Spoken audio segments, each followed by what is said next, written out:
Hey guys, welcome back to Rule 16. I am your host Javon, and today we have a brand new benchmark. Today we're testing out Atelier Sophie 2, Mysterious Something of Dream. I have no idea once again what this game is called. It's way too long for the PC.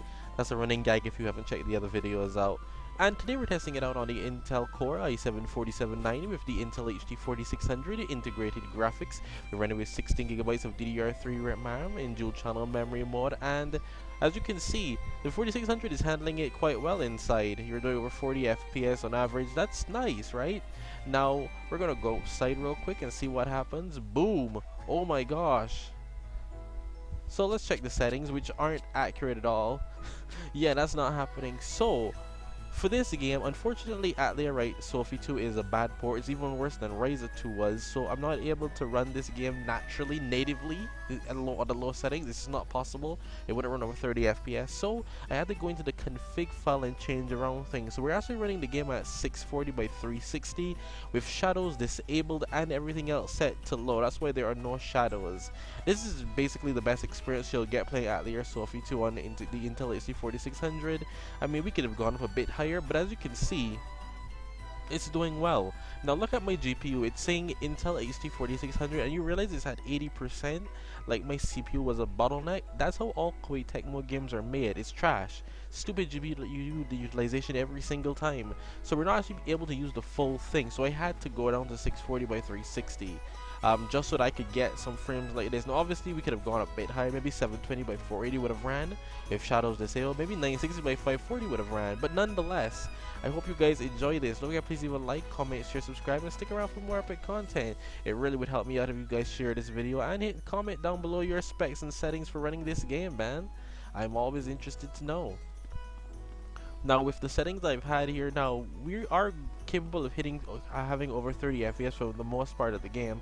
I don't see the game dropping below 30 FPS very often, so that's a plus, right? That's always a plus for the Intel HD 4600. And yes, I will be doing a how to run on low-end systems, so it'll come out shortly after this, so you will be able to see how the game actually performs. You know, I'll show you how I did the tweaking of this game, just in case you guys wanted to know.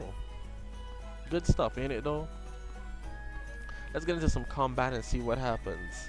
I like starting my videos with the settings changed nowadays because I already do the how to run videos, but this is nice. You will need a bit of RAM for this game though. As you can see, it does take up over 7 gigs of RAM. Like, that does not change. It takes up that much RAM. It's this is a demanding title.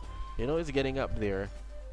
Combat is easier than running around, so you don't have much to worry about there. So you're fine in that department.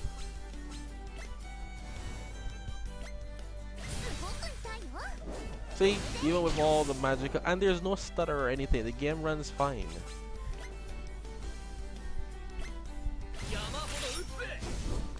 Wait, I was there, like the attack was called bullet spray, but for some reason he jumped and used a knife edge of his sword. I was really confused by that. I was really confused by that. I was like, wait, what? And why the heck I do love that transition, dude. I love that transition where she just puts it away and it moves in, instead of having to cut into another loading screen. Yeah, so like, oh, here there's not much that you're gonna run into that's an issue. They definitely did work on the loading screens. I do like that. I definitely do like that. Hey, this is Javon Rule 16, where I try to get games running on low-end hardware as usual. What the heck? Where did I get that from?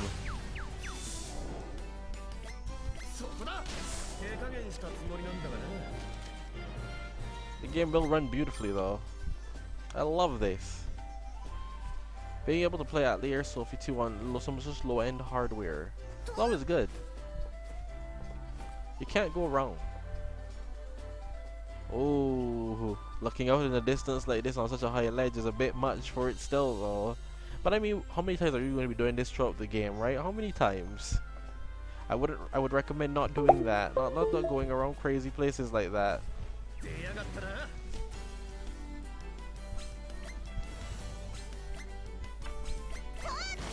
really have no idea where she got that from.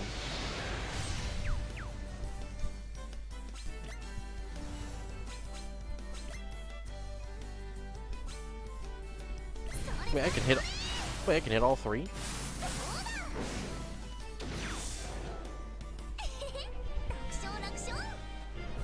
So what's the point in only showing me that I can hit 2 at first? It's kind of crazy. Let's get back into town a bit because we really want to push the system. And like I said, out here, you're golden. It's in town that obviously is going to be the most demanding areas of the game. These areas are nothing. You can run these areas all day long. That area outside, not an issue. Out here though, mainly what I would do first before anything else is disable shadows. Once you disable shadows, you can see what's going on. You can understand a lot by disabling shadows and seeing what kind of performance you're looking at there. You may think that just disabling shadows is enough, but like I said, if you have low-end hardware, you're probably going to need to use all of this. Like I am. The A74790 is nice, but with the poor utilization, this game is not optimized at all. So you're going to need to sacrifice a bit more to get this game playable, unfortunately.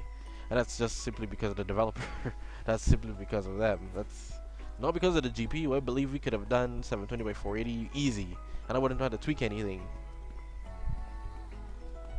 But the fact that we can drop below 29 FPS means that no, this necessarily isn't the best. Even with disabling shadows, so I'll take what I can get. Thank you very much.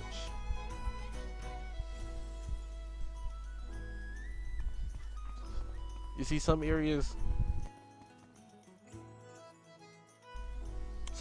are still quite demanding. This area here, there's a bunch of stuff going on in this area. My CPU is just chilling, bro. It's 14%. Damn, it's chilling. But this area is quite demanding. There's a lot of stuff going on here, and yet it's still running over 30, so we can live with it, man. But once again, I hope you guys enjoyed the video. Don't forget, please leave a like, comment, share, subscribe, and stick around for more epic content. Don't forget, the How to Run Atelier Sophie 2 video will be out as well, so you can go check it out if you'd like to run the game as well. And you have even lower end hardware. More than likely it'll work. What do you have to lose, right? It's Atelier Sophie. How bad do you want to play the game, I suppose? I'll see you guys next time.